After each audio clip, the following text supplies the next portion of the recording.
Paul. I guess that's when I started as a trainer. Is that where I'm assuming that is where the name Doc came Yeah. from? The moniker was the fact that you were a trainer. And you started, you think, there with fixing kids who followed on cinders? Yeah. What was that like? Well, it was just like I don't know where y'all can remember the old county roads or not, but that's where it looked, was where the track around the circle. Yeah. There were a lot of skin burns on your knees. Yeah.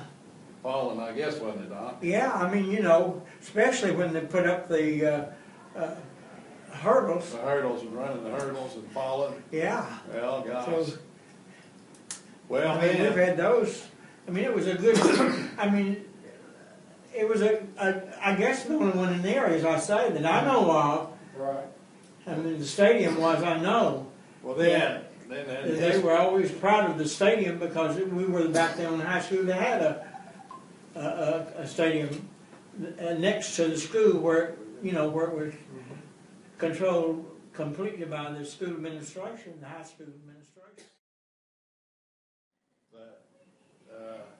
Doc has been up and down that sidelines until recently, where he's been sitting in the stadium seats.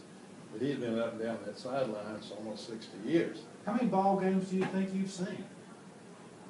See, I've only missed 4 in 60 years. Just 4 Now I ball missed games. 3, you know, this year. Yeah. Because I just couldn't get out. Right. So you've missed 4 total, and 3 of them were this year? Yeah. Wow. We ought to do the math. Now, I want to put a rumor to rest. Now, you were not part of the WPA work project. No. When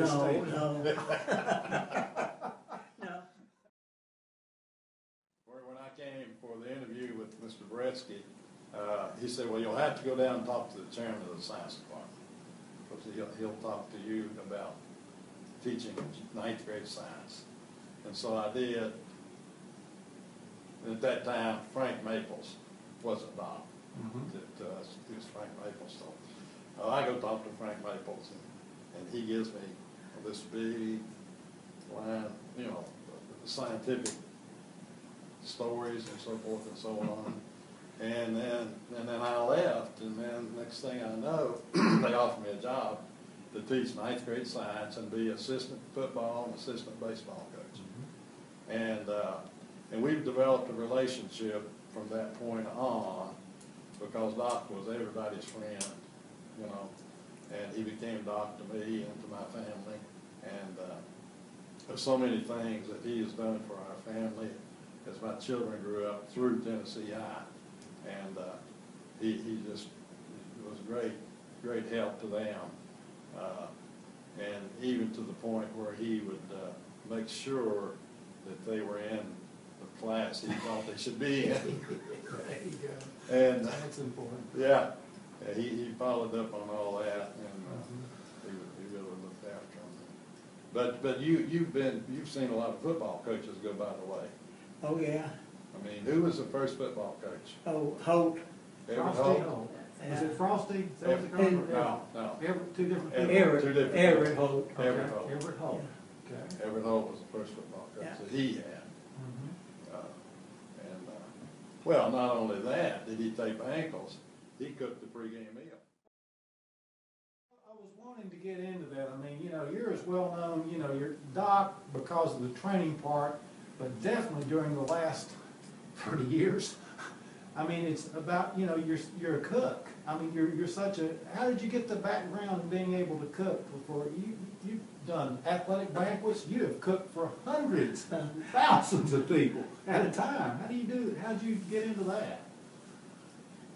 I don't know, other than they asked me to do it, Jim. The coach did. So that... Now, did you do that in the armed services?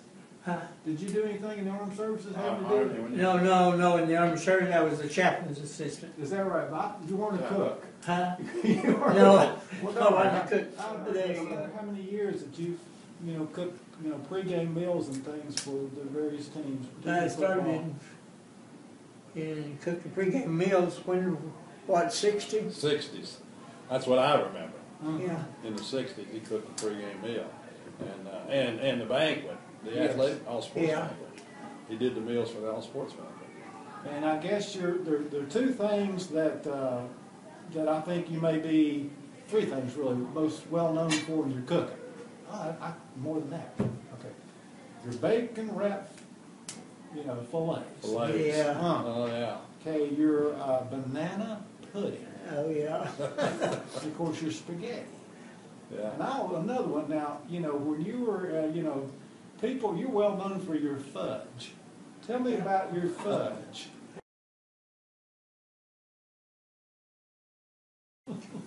It started out as a lab. Okay. Yeah, the process, of making soap, spondification of fatty acid. Uh-huh. So the basic formula for almost any candy is taking that fatty acid, Mm-hmm.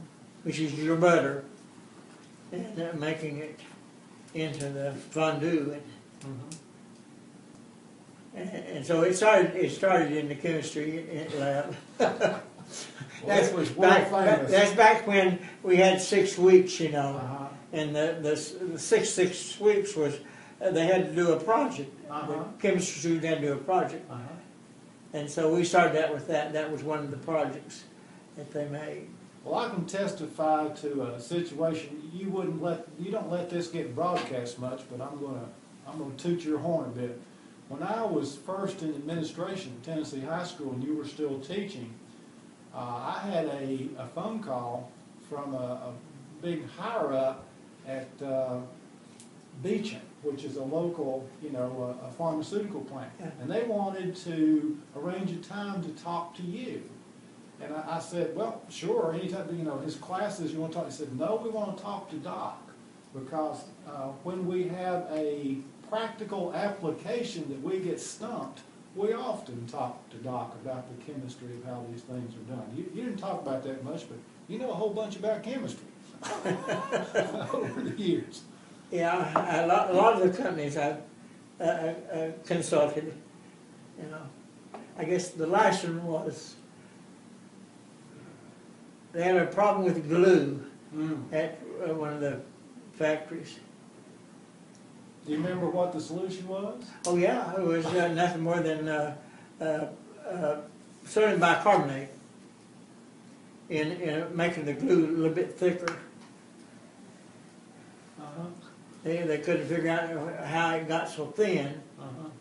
but they put the bicarbonate in it, so that solved their problem apparently because. That's an interesting analogy, metaphor, because I believe, to me, I think you're the glue that keeps the history and the legacy of Tennessee High and the Stonecastle and stuff going through the ages.